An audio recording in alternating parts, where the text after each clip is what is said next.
The first technique we'll call settling down.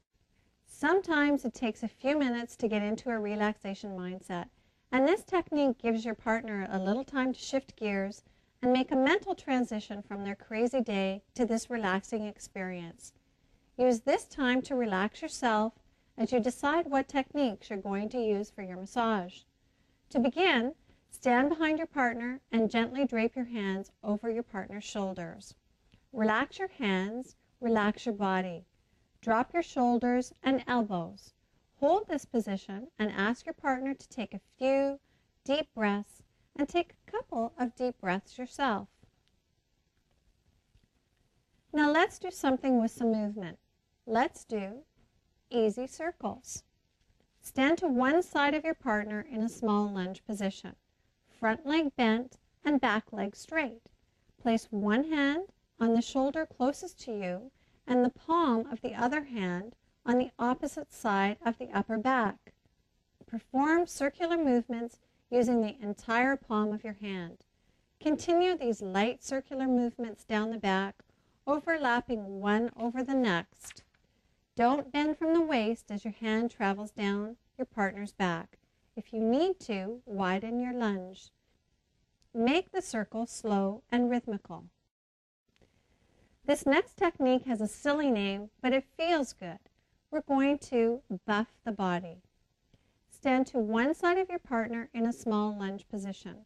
Place one hand on the shoulder closest to you and the other hand on the opposite side of the upper back. Make a loose fist with your hand and imagine that you're holding a small cloth. Pretend that you are buffing your partner's back with the cloth as you perform small, quick back and forth movements on the opposite side of the back. Start at the top and work downward. This technique is quite light and superficial. Avoid pressing so hard that your partner is rocking on their seat. Keep your back nice and straight. Don't bend from the waist. If necessary, widen your stance. Move to the other side of your partner and repeat this sequence down the other side of the back. There are a couple of variations with this technique. Do the same movement using the heel of your hand,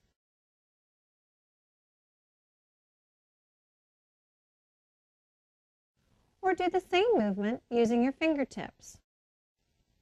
And lastly, here's an all-purpose technique that we can use on the back, arms, or legs. It's called feathering. Stand behind your partner and place both hands lightly on the shoulders. Very lightly stroke both hands down the back towards the hips. Keep your whole hand on their back.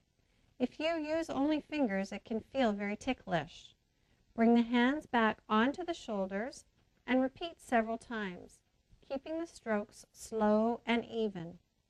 Make sure you travel the whole way down the back, right to the top of the pelvis each time. You can also start this technique with the hands on top of the head. Alternating feathers. Try doing this feathering technique with one hand after the other. As one hand reaches the bottom of the back, the other hand starts at the top. Do this movement in a fluid, rhythmical way.